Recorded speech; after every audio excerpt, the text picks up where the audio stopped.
How did sovereignty fuel Latin American border disputes? Imagine waking up one day and finding your country's borders are not clear, and neighboring countries claim parts of your land. That's what happened across Latin America after independence. When countries broke free from colonial powers like Spain and Portugal in the 1800s, they inherited borders that were often just lines drawn on maps, not based on the real geography or the people living there.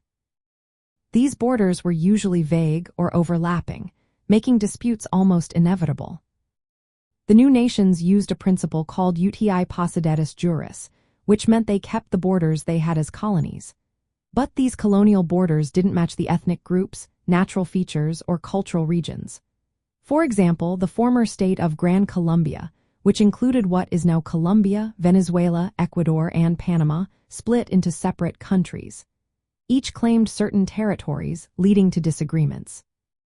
Argentina also fought over land in the south and the Gran Chaco region with its neighbors. One major conflict was the War of the Pacific, fought from 1879 to 1884. Bolivia and Peru fought Chile over valuable mineral-rich lands.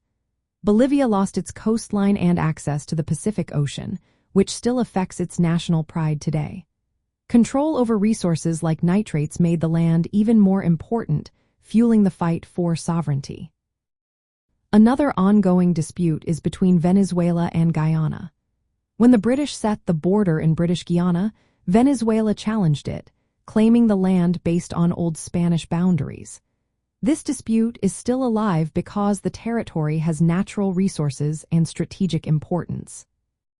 Colombia and Peru also have disagreements over parts of the Amazon River and surrounding areas. Both countries base their claims on colonial treaties and old borders, which sometimes lead to diplomatic or even military tensions. For these nations, sovereignty was more than just control of land. It was about identity, independence, and the right to govern themselves. Borders became symbols of their freedom and self-determination.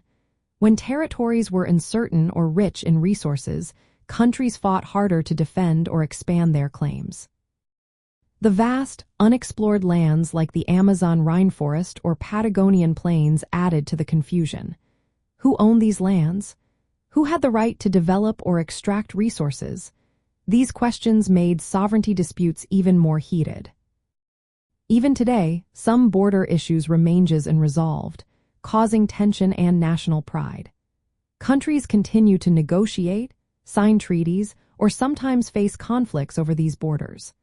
Understanding how sovereignty drove these disputes helps explain why borders in Latin America are still sensitive topics and influence regional politics.